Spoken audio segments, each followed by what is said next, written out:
My guest today is Andre, also known as Chef on a Journey. Andre is a content creator sharing healthy recipes and healthy living to his hundreds of thousands of Instagram followers. Today, for the first time, Andre shares his journey quitting work in a kitchen, travel around the world, and cooking amazing meals. He gives healthy cooking tips. We talk about what to look for in a restaurant to avoid food poisoning. We talk about abuse and toxicity in a kitchen and why it is happening, and the tragic events that led him to switch to a healthy lifestyle. Please enjoy. For 7 years, you worked in the hospitality industry, and then at one point you're just like, fuck it. I'm just going to go and travel around the world. Tell me about it.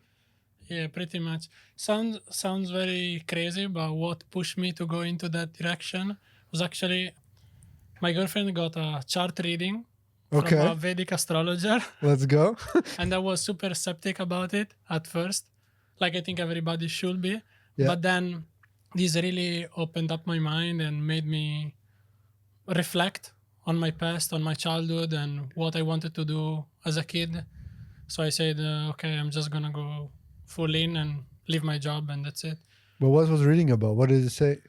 It said a lot of stuff about things I forgot I used to like as a kid. Like I was really into traveling. I was into editing videos. Also into the scripting of the videos. I was really into writing. I thought I wanted to be a writer, or I wanted to be a video maker. And in a sense, I was already, because I was editing video for other people, but I never thought of doing it for myself.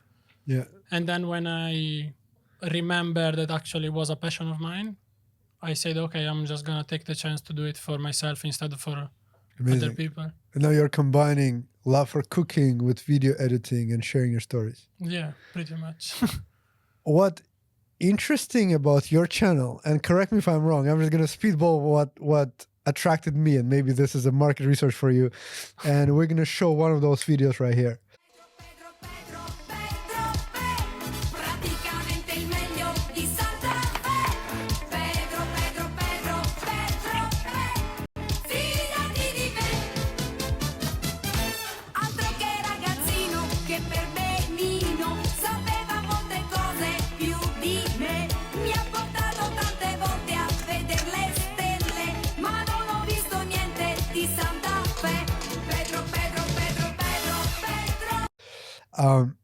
It's combination of the sexuality and cooking.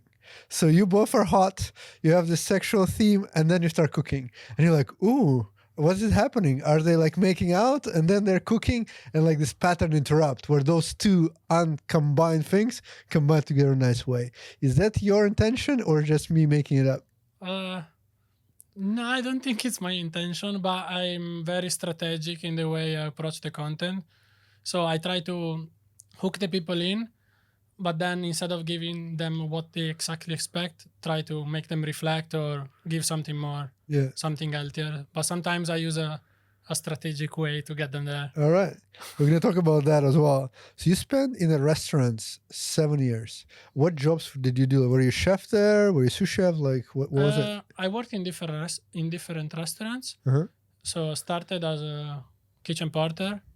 Then even if I didn't have much experience, I just pretended to to do it. Fake until you make it. Yeah, exactly. And then I went up to sous chef. Wow. One of my favorite books is Kitchen Confidential by Anthony Bourdain. I'm not sure if you read it, but he talks a lot about what happens in the kitchen. So I want to ask you a few questions because I'm always curious. The whole book, he shares all the dark side of being in a kitchen, like abuse, and this day the ingredients will go bad if we don't sell them, so we put them in a special, drug use and alcohol use and just crazy hours. Did you experience that? Like, how was your life in a kitchen?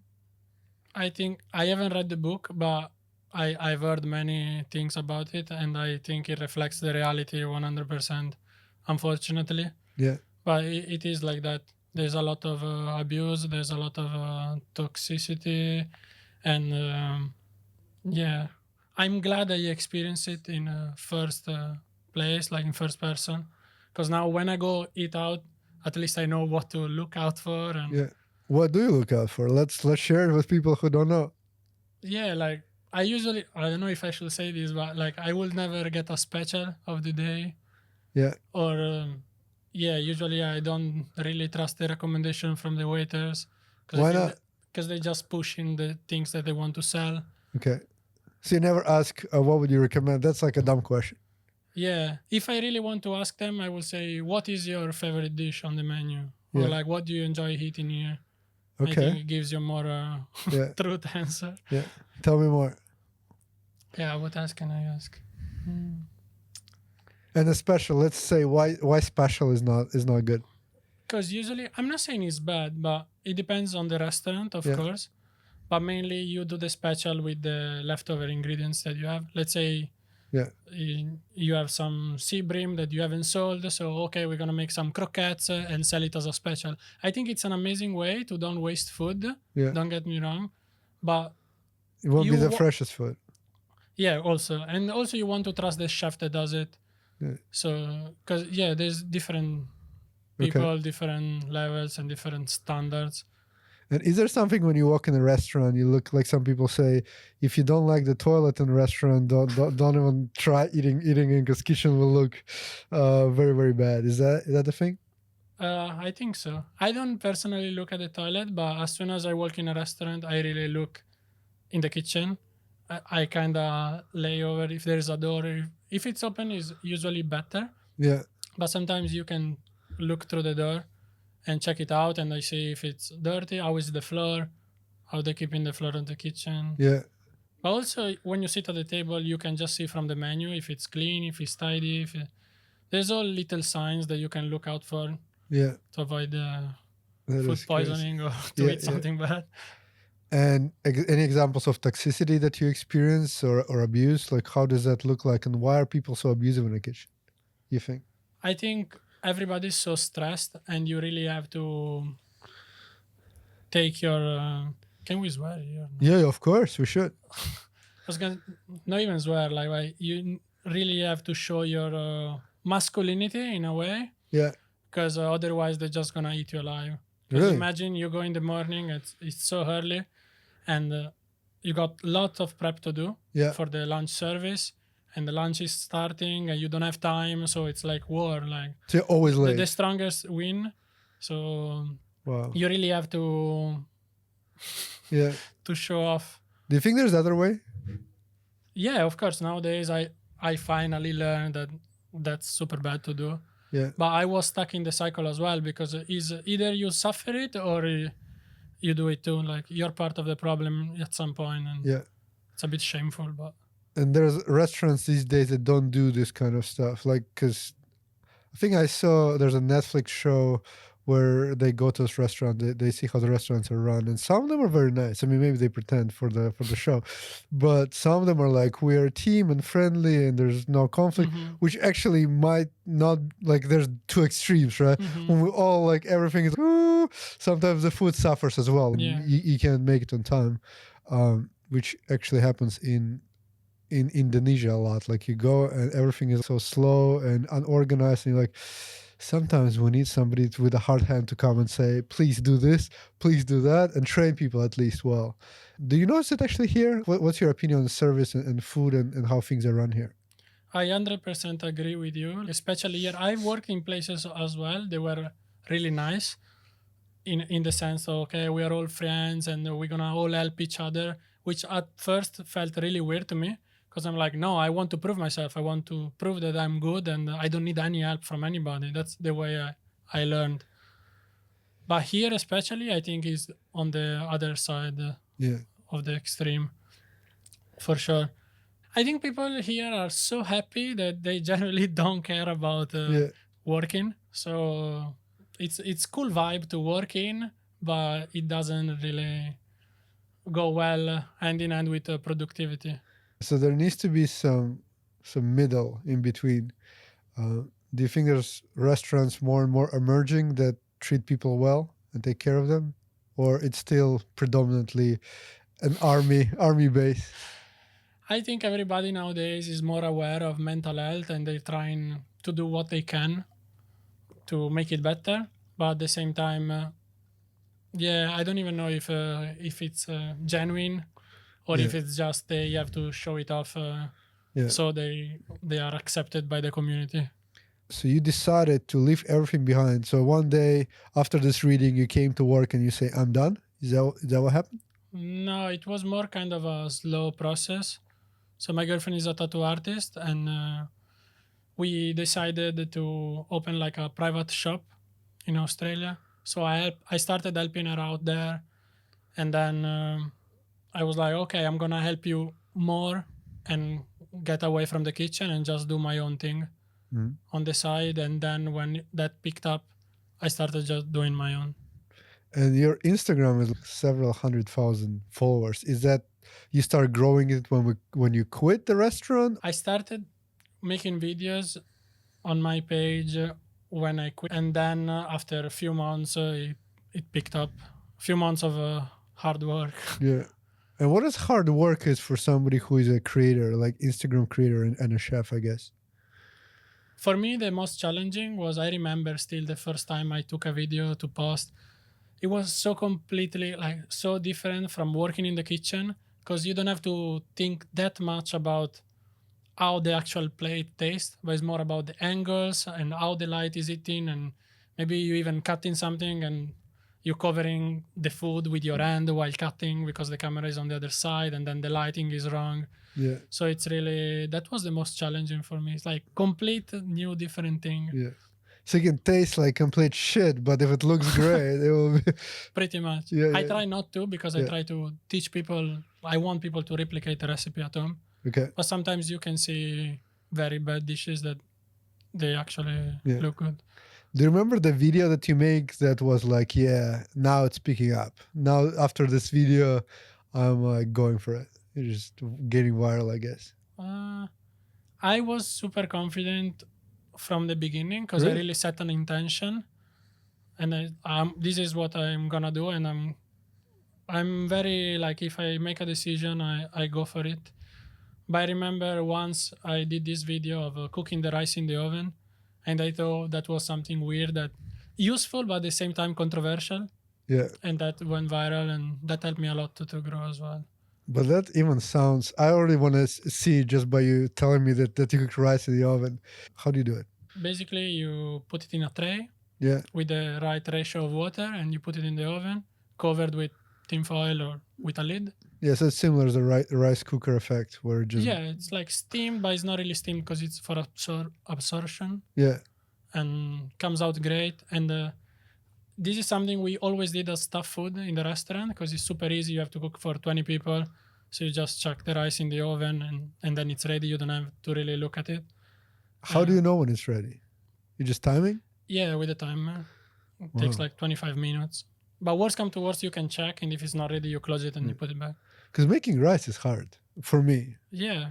Like making rice perfect is very, very hard. Even rice cooker, I don't know, like rice cooked rice. Funny.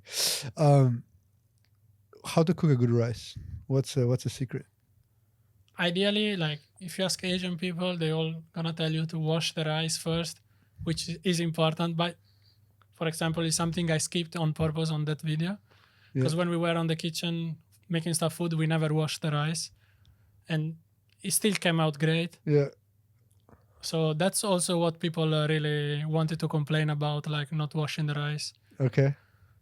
But yeah, so you wash the rice a few times. When you wash it, you should do it very gently as well. I got told off many times if I was rubbing it too hard, because you break the grains. Oh, Like it depends on the restaurant, Yeah. what's the level of the restaurant. But yeah, the best way is wash it gently until the water comes out clean. Okay. And then put a right ratio of water. Don't open the lid when it's cooking. They put something inside, like clove or other spices? You definitely can. Like more OG people are like, no, rice should be just rice and water. But I feel like if you want to put a stick of lemongrass or... I put butter sometimes. I know it's good. Butter, anything. I think it's good. Yeah, because usually my dilemma is, should I put butter before or should I put butter after? Then I put both. But I never had, like, if I put it before, I still can't taste the butter fully. I don't know why.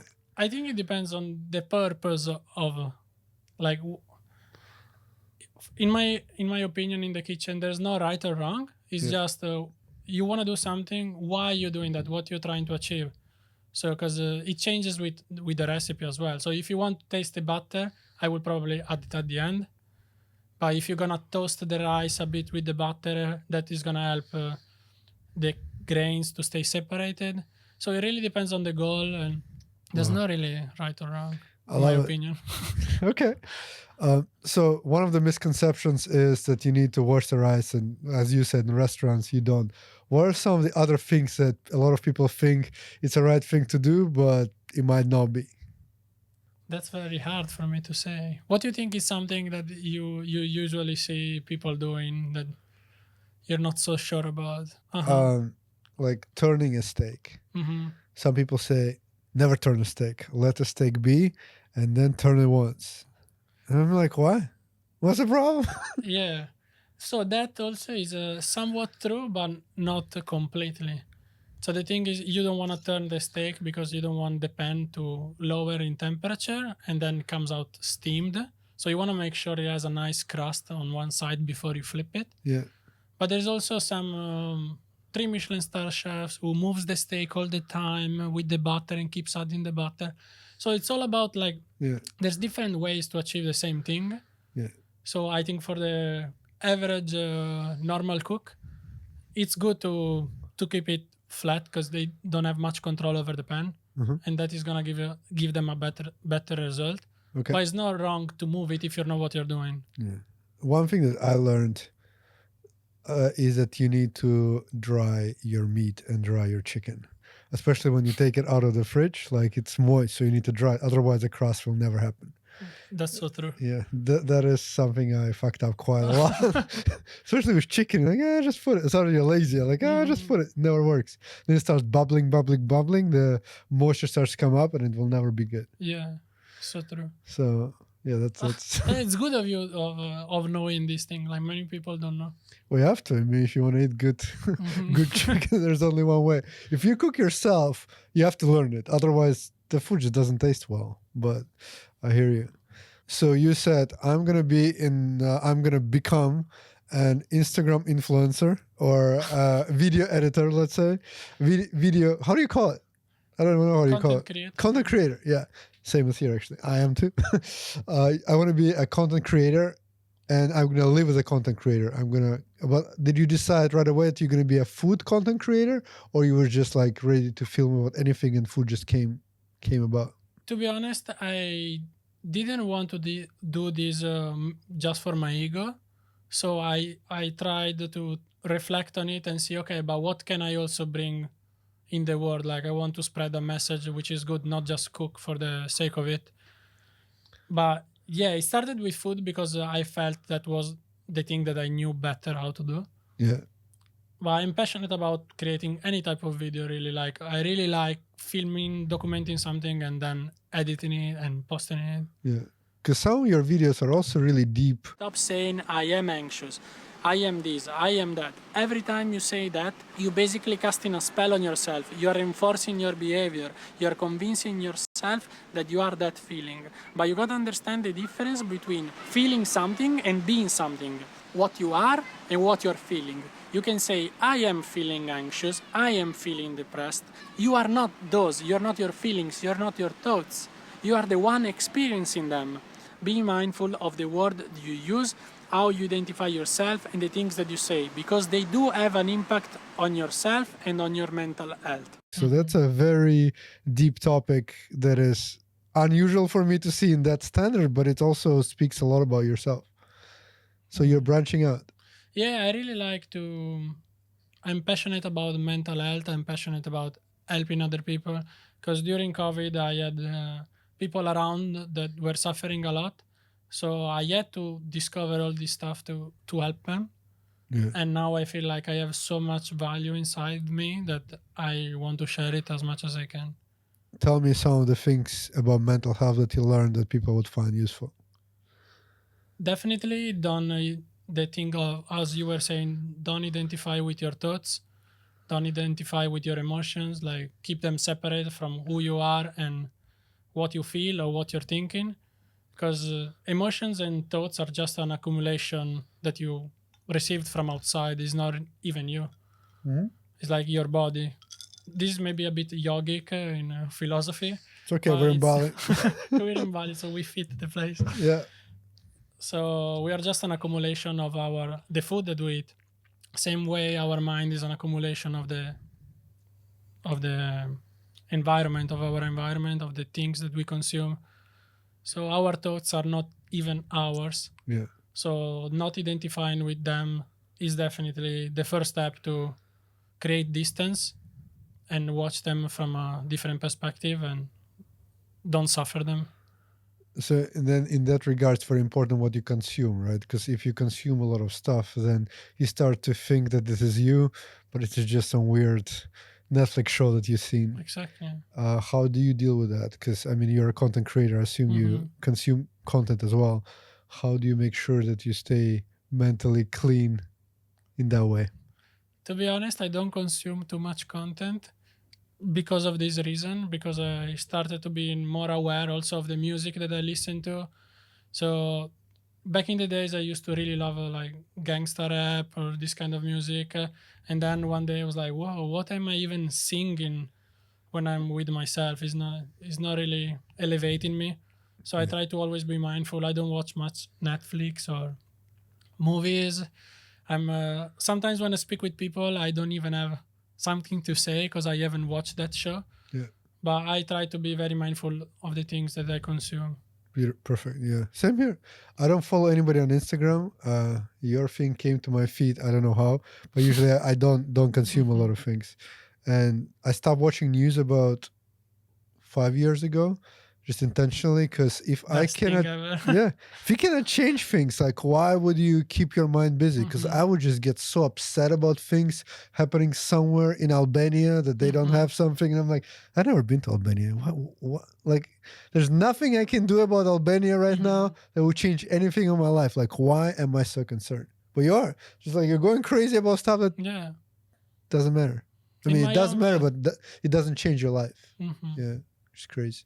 In my humble opinion, I think it's all made on purpose to just make people live in fear. Yeah.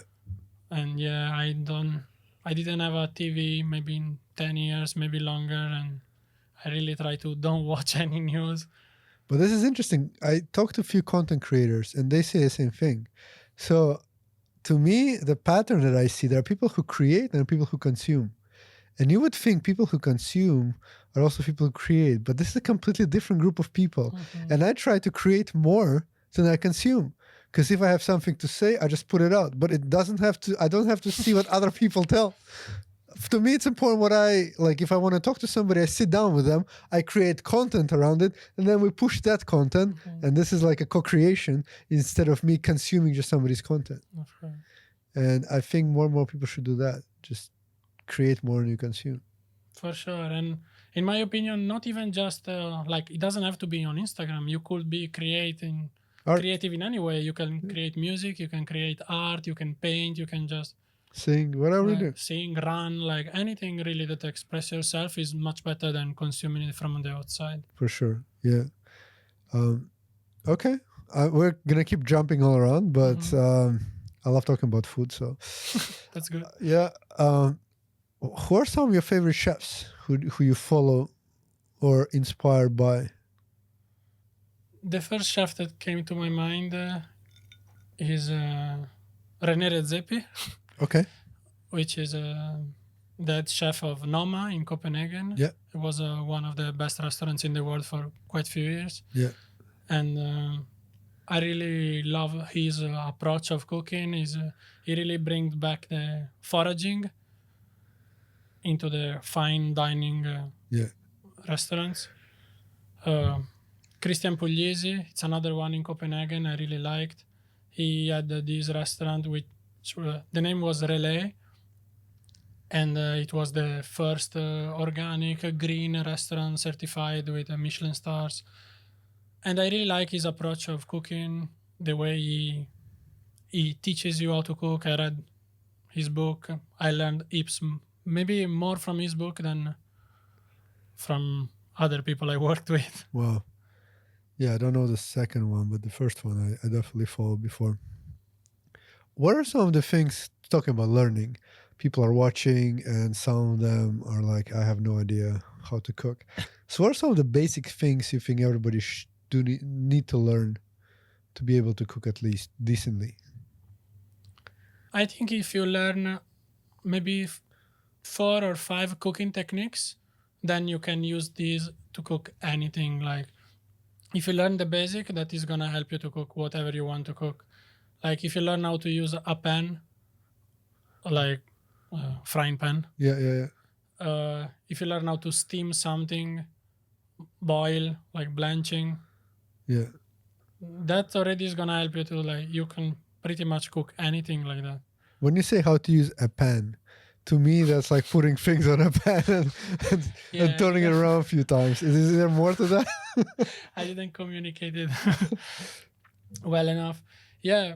So depending from what you want to achieve, you usually want to heat up your pan properly. Yeah. Before adding any fat to the pan, and then you want to place your ingredient in it. Give it space, like don't crowd the pan too much. Maybe if it's like salmon or chicken or even a steak, one thing we always like press it gently down so it stays down and form an even layer of crust. Yeah.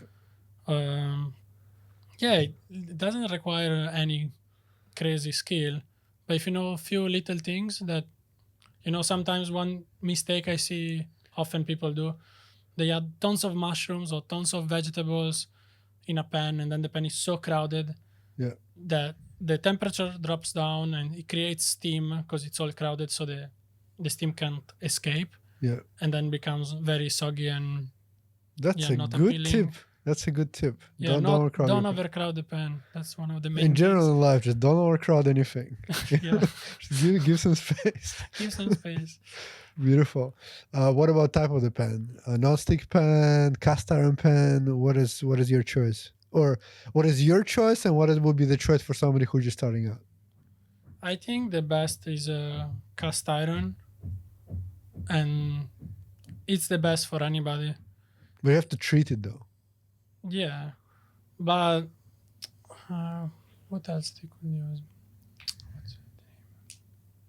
There's steel pan as well. Yeah, that's the other one I was gonna say. That's maybe easier for somebody who's starting out, but you have to follow these steps. Like always heat up your pan properly. Yeah. You can do a test, like you sprinkle some water on it, and if the bubble starts to go around in the pan, then it means you can start cooking. Add your fat, add your ingredients. Yeah. But if they not, like if the layer is not formed yet, everything is gonna stick to the pan. Yeah. Then you can just treat it as a non-stick pan. Non-stick pan solves that problem because you can just leave stuff and go. But then some people say some types of non-stick pans are not maybe as healthy for you as cast iron pan. Yeah. At least that's what I heard.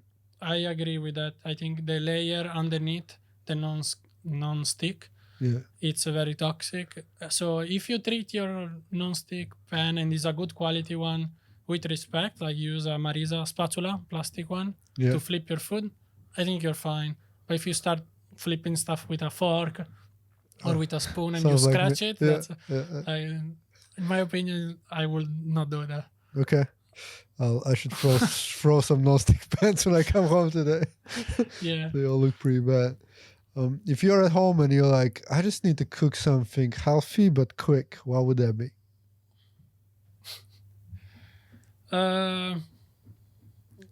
When I was living back in Australia, I used to grab some broccoli, cut them in half, like in florets, olive oil, chuck them in the oven for like 10 minutes with some salt, and then take them out, crack like 3-4 eggs just on the baking tray. This is very lazy, like I'm not. I love it. I'm writing it down. It's nothing fancy. But crack the eggs, chuck it 2 more minutes in the oven. Then I will cover it with Parmesan and just eat that. I don't know. It's simple, but sounds so good. It's the first thing that came to my mind. Oven is such an amazing tool, man. I really just love the oven. It's simple. You just put things in, you forget about them, you just take it out, and it usually tastes good. Yeah. I don't even know why people should use anything else. I bought like electric oven because I don't have the proper oven in my house. It's the best thing. You can do anything. The only thing is I use parchment paper, otherwise it sticks. So then the maintenance is a little hard. But the rest is like just anything.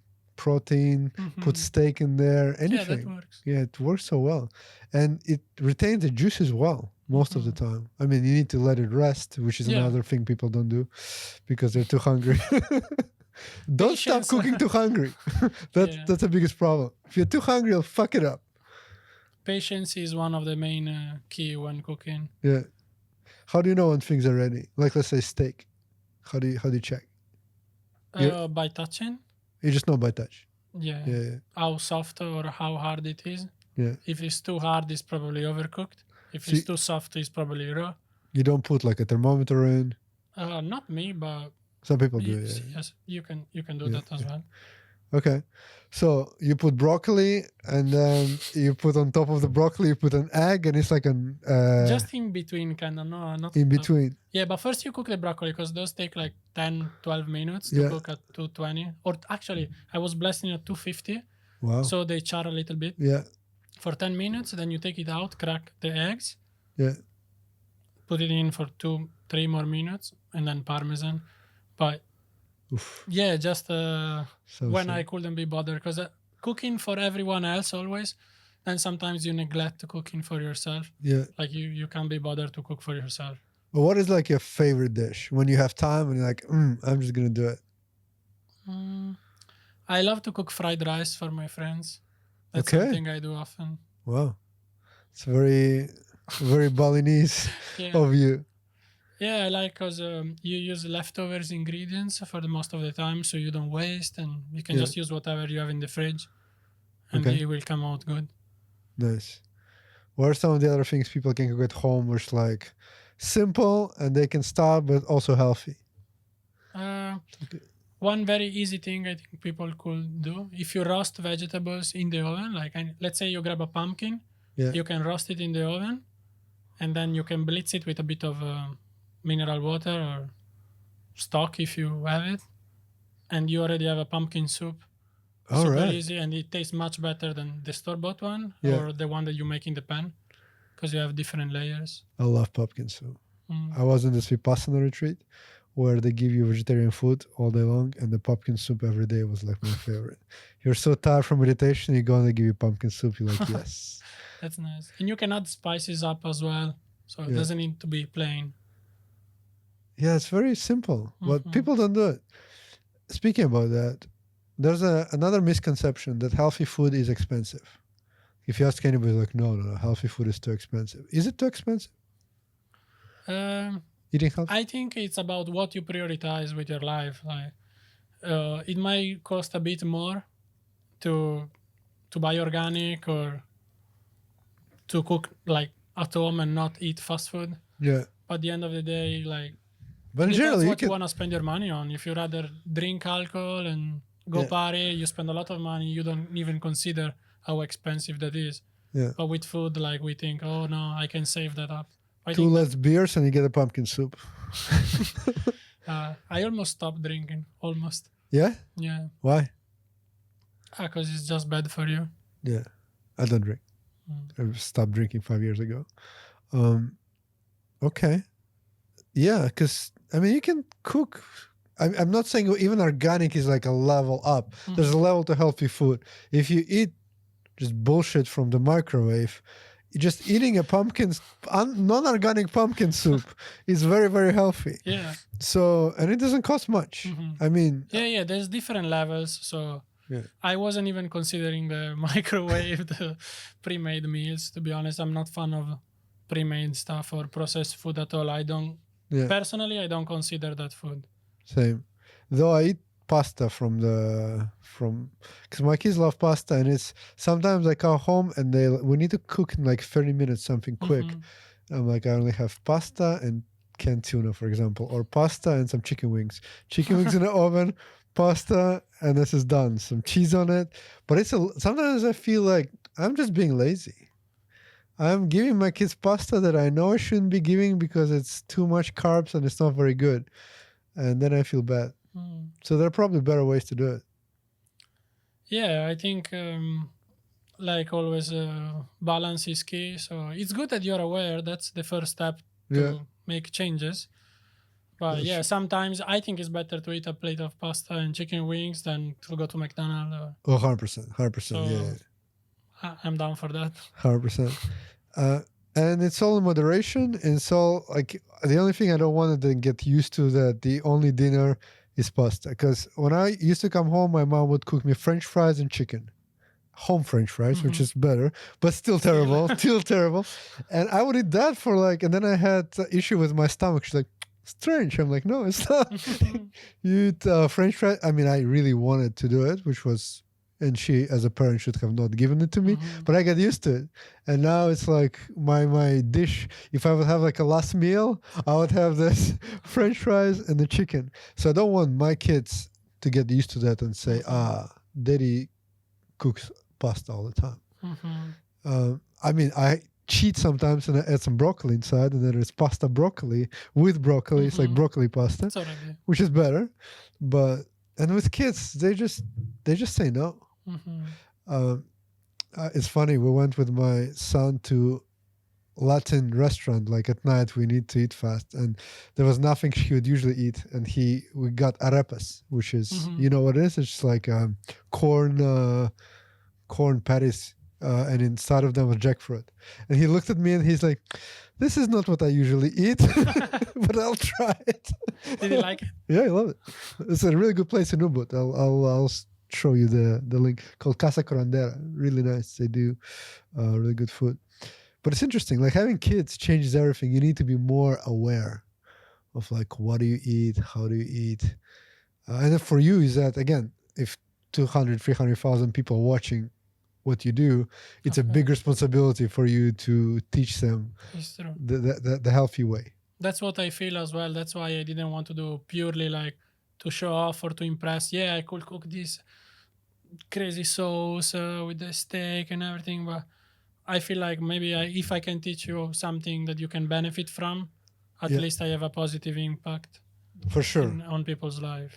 And do people message you all the time saying how they enjoy it? Yeah.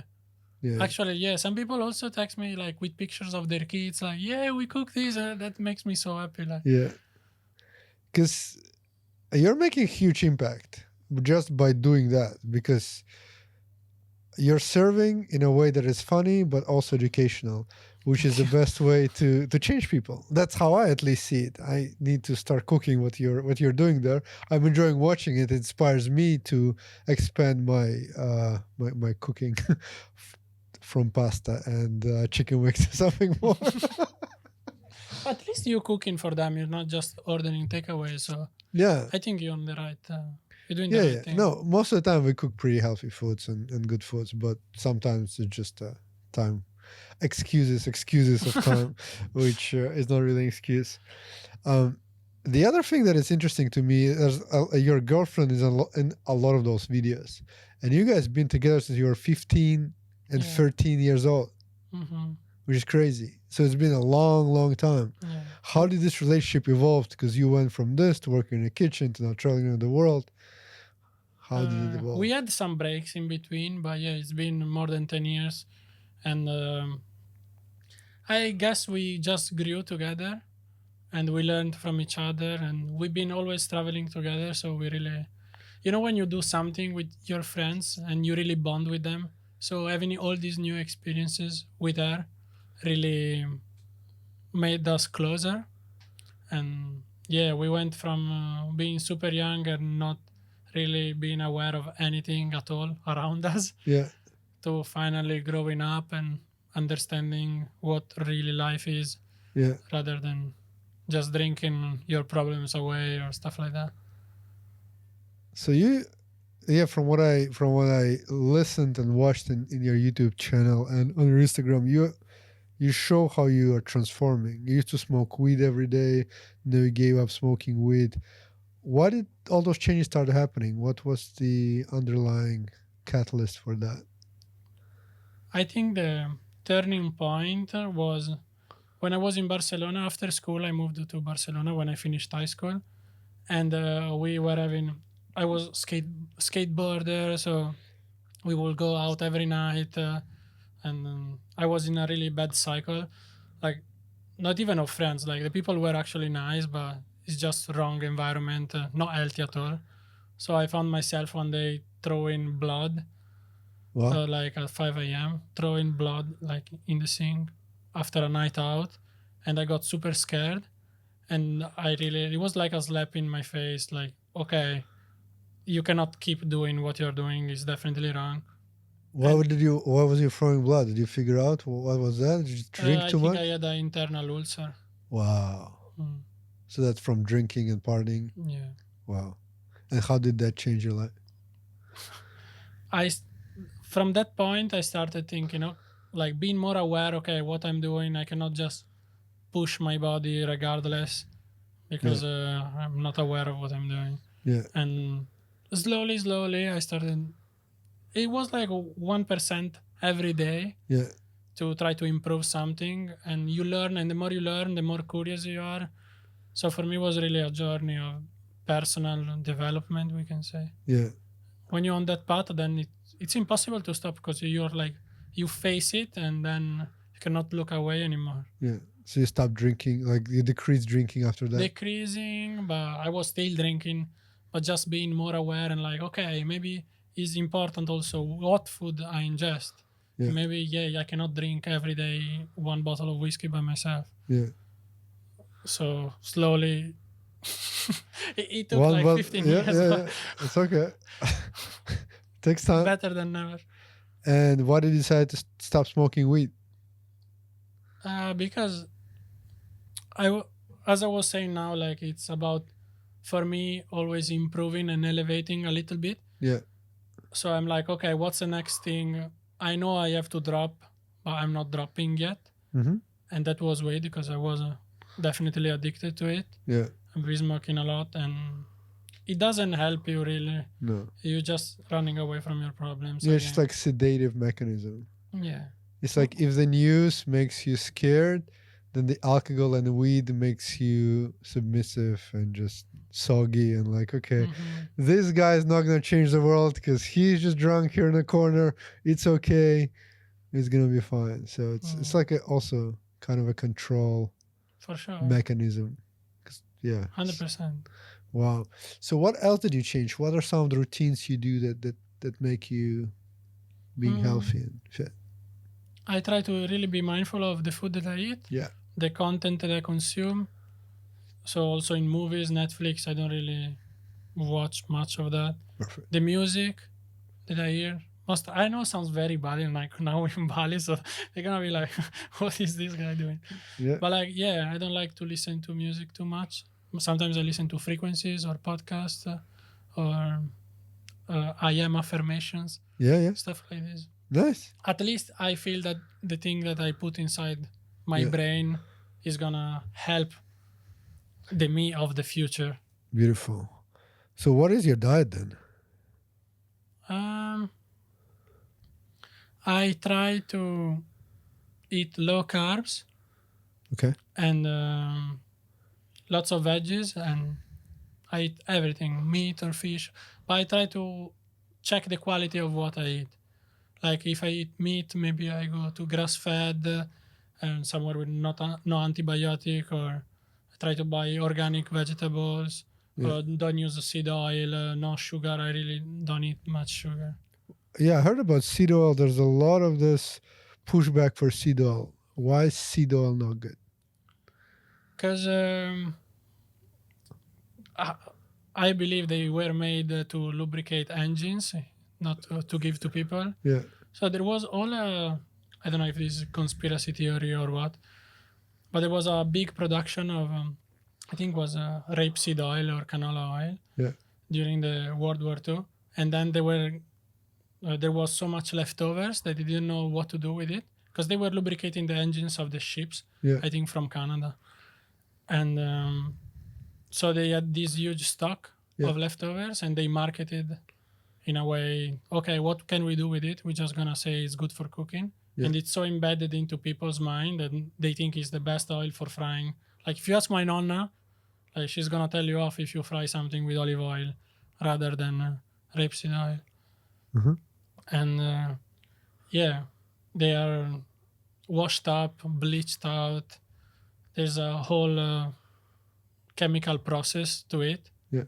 And also the seeds they came from, they're not organic, they've been sprayed.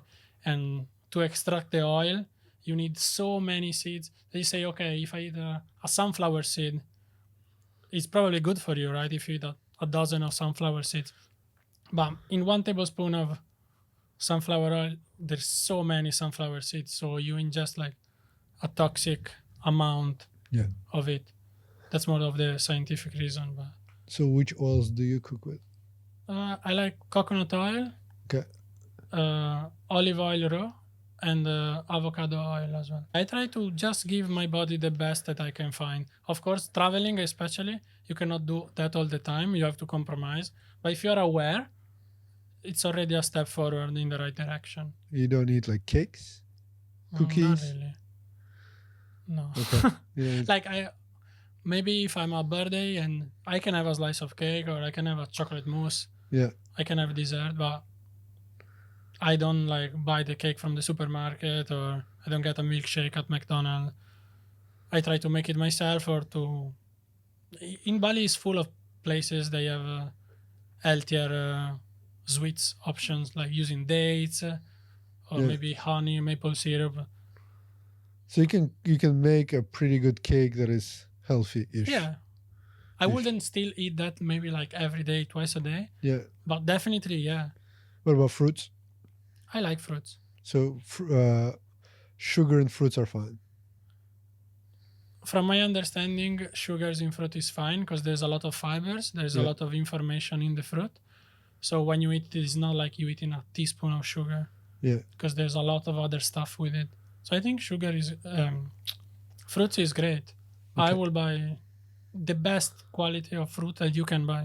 Yeah. Which is hard to do in Bali in general, just because the quality, there's no such thing as organic. They say it's organic, but they can say whatever you want. Unfortunately, it's too polluted, I think, to be properly organic. Yeah, for sure. Okay. The other thing that you posted is about don't buy plant-based milk. Don't buy plant-based milk. I made a video like that. You made a video about it. Why not? Because most of the time it's full of processed stuff in it. So if you do it yourself, it's much better. Sometimes they have canola oil, they have some gels, thickening agents, flavorings. All that stuff is not really good for you. Yeah. And yeah. So it's better to do it yourself. How do you do it? Just put some water and nuts? Yeah, whatever nut you want to do the milk of. Yeah. And the ratio is 100 grams of nuts, 1 liter of water. You blitz that together. You sift it if you want. If you feel like, oh, I don't like the taste, you can add a tablespoon of honey. You can add some vanilla. Yeah. Whatever you like, and it's way better, way cheaper. Of course, every good stuff takes a bit of effort. Yeah. That's why the food industry is so fucked up. Because they they market the fact that we are lazy. Yes. And we want comfort. But you have to decide what compromise and what not. Yeah, this is so bad.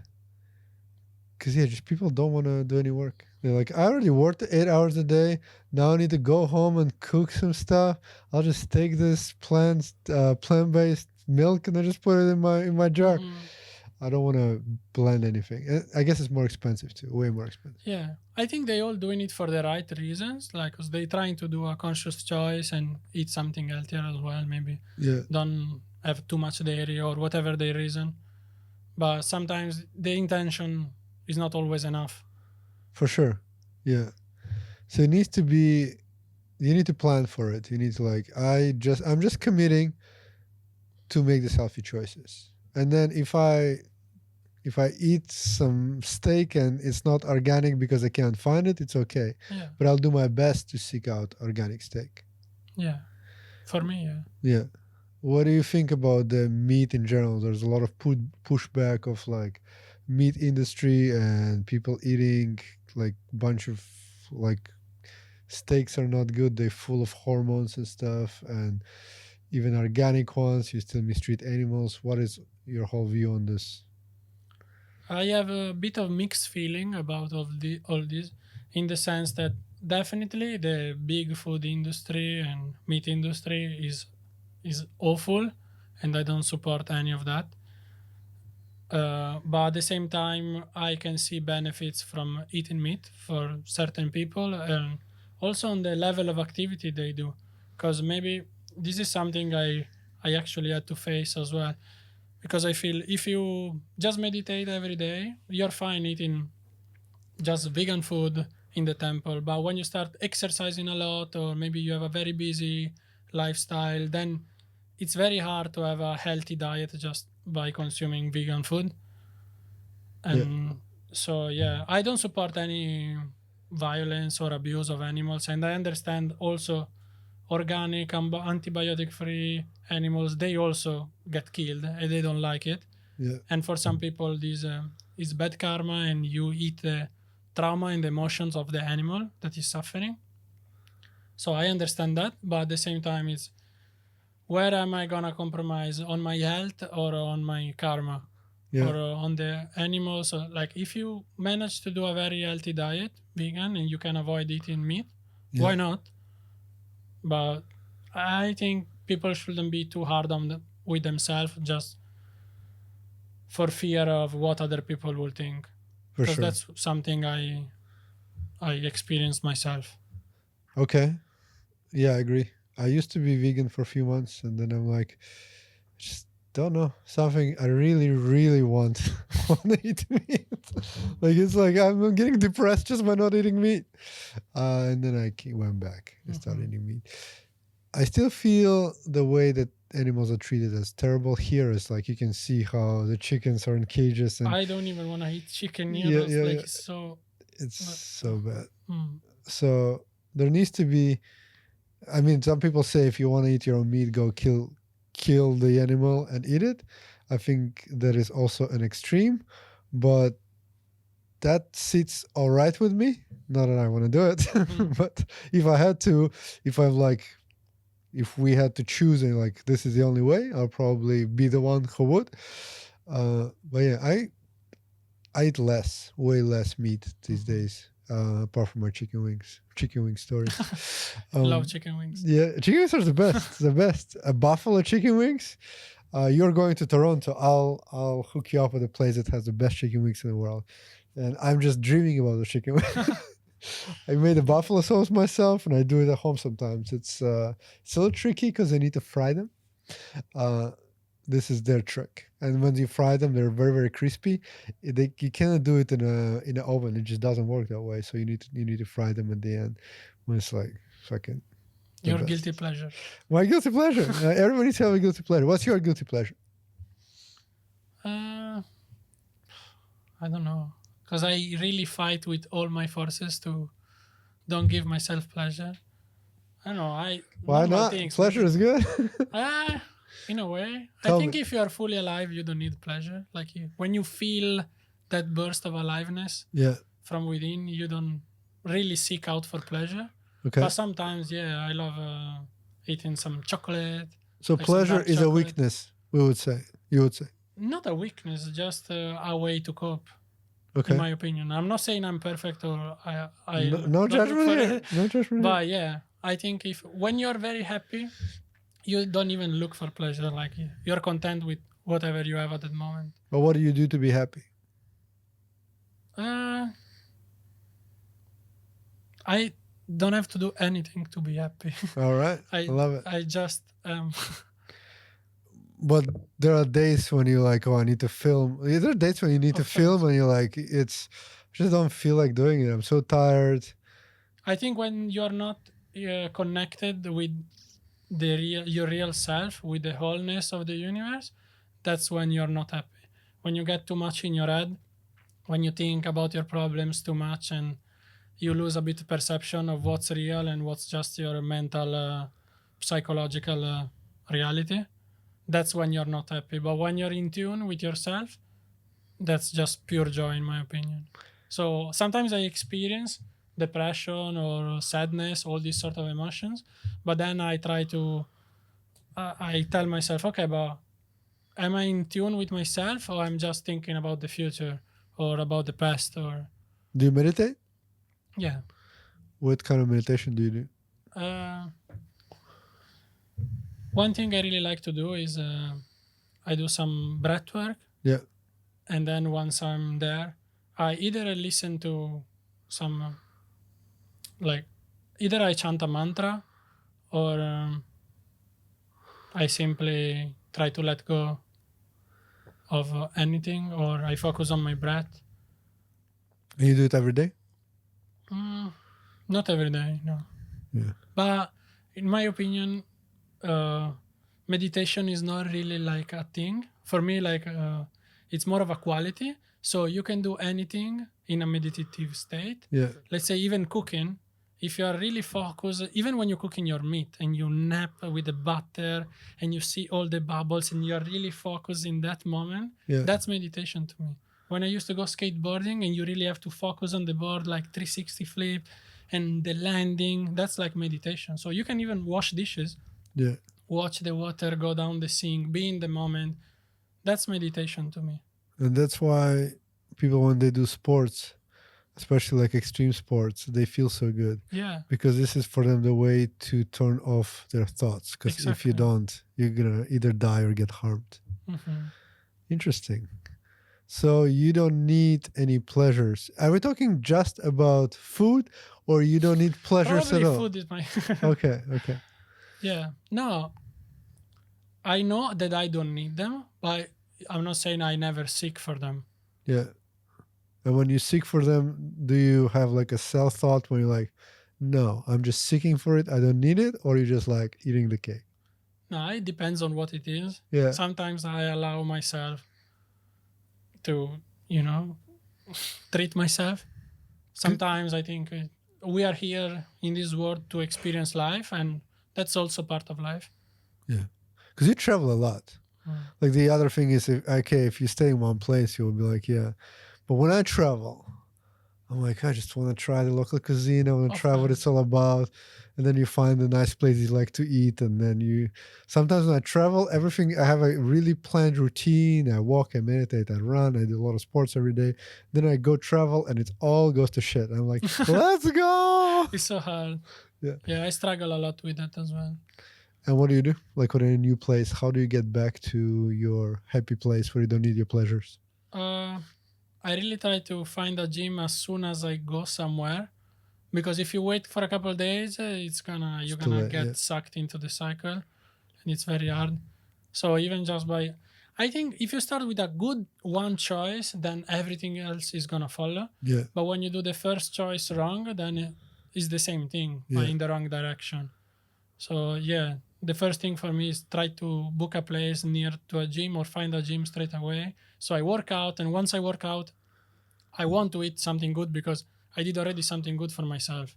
Nice. So I go in that cycle and I try to stay as long as I can. But it's very hard. That is true. Once you're from a gym, you don't want to eat shit.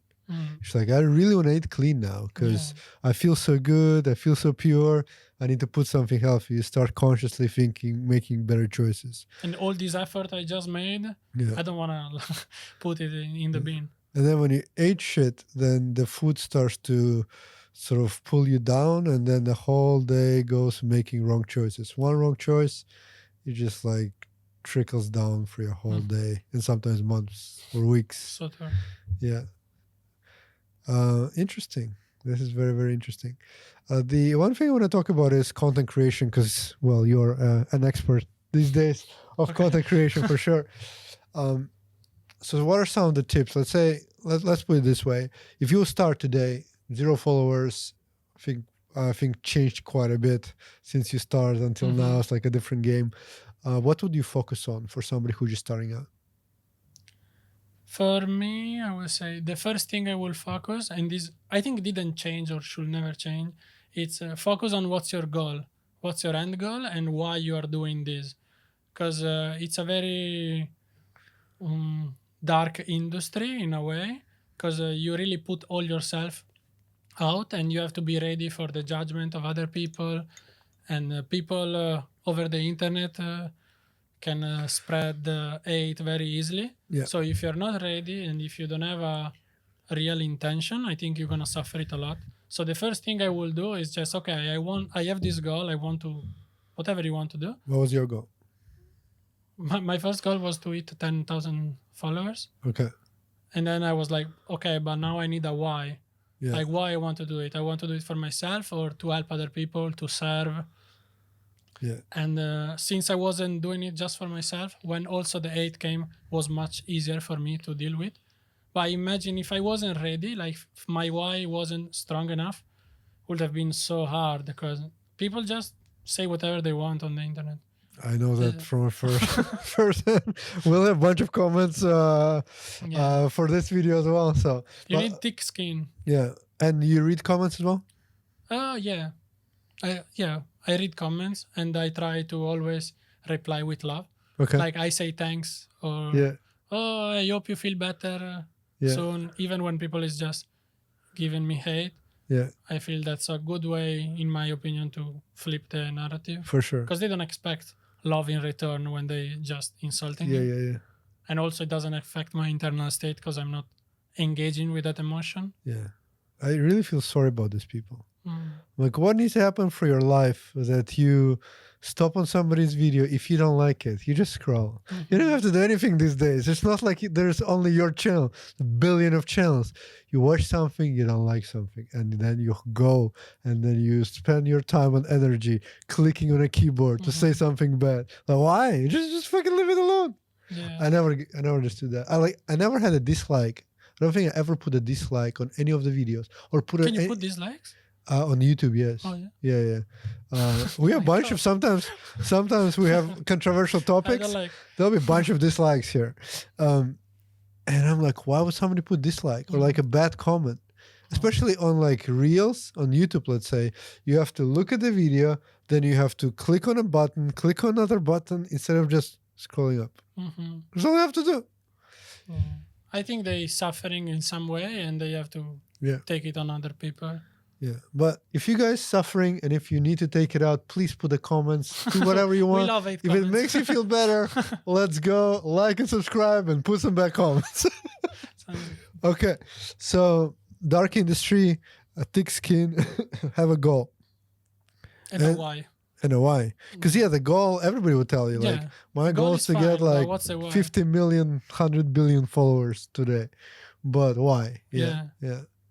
And actually, the followers is really interesting. Why would people want more followers? Like, why did you want more followers? And how did you come up with the number 10,000, I guess? That was just an easy milestone, in my opinion, to achieve. Yeah. And I think people want more followers. It depends on the people. What's the reason? I will want more followers so I can impact more people. Some people might want more followers to become more famous. Some people might want more followers to become like more wealthy. Yeah. But does followers translate into impact on platforms like Instagram? On impact, I think it depends on the content that you put out. Yeah. So it could have a positive impact. If you put something good out, more people can watch it. Yeah. And you have more chances to change more people's lives. Okay. But if the things that you put is not really elevating or helping anybody in any way, it's probably a negative impact. Having more followers. Because I had Ron the Swan here. She has millions of followers. I mean, I think around million. But across channels, there's probably millions of followers. And I asked her, like, does followers matter? She's like, the number doesn't really matter, but the quality matters a lot. Because I see lots of people with lots of followers, and it's like, nobody cares. They're just like, they have some numbers, but people don't react to their stuff. People just, maybe they're fake. I don't know. But people just follow because maybe somebody's famous, but they never interact with their content. So it's like useless. Yeah, pretty much. And I think this is something where people take the goal of 10,000, let's say, without a why. Then there's many ways to do it. You can just pay somebody to get it 10,000. I achieved my goal. So we're talking about like organic followers that really, really, really follow you. Okay. So you set a goal, you set a why. And then what do you do? And then you set a strategy, like you find the thing that you're passionate about and you start producing that. And then you just review it all the time and try to improve one thing each video that you do. Well, what metrics are you looking at usually? What metrics? Yeah. For the video, let's say, if it performs well or not. Yeah, I will say reach is or saves also is my main metrics. In the sense that reach, I feel like, or views even, because I don't really care how many people liked the thing. Yeah. Because I think it's not that relevant. Yeah. Because if more people see it, it doesn't matter if they didn't want to like it. Yeah. But also if many people saved it, I think it's a good thing. Because it means you're... But this is just for my point of view. Like, yeah. Because if they save in it, it means they finding value in it. So it means that I'm doing something good for them with my goal and my why. Do you have times when you work very hard on a video, you put all your heart into it, you publish it, and just like there's no views or like very little views, and nobody cares? For sure. But if I can be honest, I kind of know already. Like, it's very rare that if I put all myself, it doesn't go well. Yeah. Sometimes I just end up rushing things because I know that I have to get it done, or with the option that I have, or I'm just lazy and I don't put really myself into it, and it doesn't perform as I wished it would. Yeah. But at the same time, I'm aware I could have put so much more into it and to make it better. And I'm just like, I'm just gonna wing it. Yeah. And then of course it doesn't perform that good. And what is the quality of the high performing video? What does it include for somebody who haven't done high performing videos? What it needs to have for it to perform? There's few things. So it depends on the video, but I will say if you have a story underneath, that could really help you. Yeah. If there is a story, people are generally more attracted to stories. And another thing is if you manage to be a bit controversial in a way, you're going to see two different sides of people. And one is going to hate, another is going to love, and then there's the one in between that look at each other. Yeah. And so if you can, I'm not saying to push this too much, but if you can create two sides of the story so people can see themselves in both sides, I think that's a good hack to go viral. And the dynamism of your videos are also, it's very dynamic. You move very, very fast. Is that also on purpose, that every like 3-4 seconds you change things and you switch angles and it's always moving? I think nowadays it's like on platform like Instagram, it's kind of, you gotta do it because people just don't care. Yeah, because we do some reels for podcasts, and if it just, let's say you're sharing something, not a lot of views. If we put like some B-roll and some action, then it's gonna move way, way better. Yeah, need to change the angles all the time. Because otherwise, like, no, this guy's talking too much. Yeah. No matter what content it is, which is kind of sad. To me, it's like, it's not about the content, it's about just adrenaline rush. That's I need more. And it's very sad. Yeah. But at the same time, we can either use these things that we understood to our advantage and push the content that we want and the value and the meaning out, or not do anything. How long does it take you to make a video usually?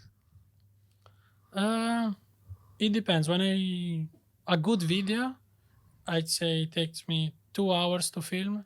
Yeah. And 2-3 hours to edit. Okay. A good one. So it's not that bad. No. But I'm talking about Instagram reel. Yeah. A good one where I put effort. Yeah. Wow. Otherwise, just 10 minutes, I film my dinner sometimes because Yeah.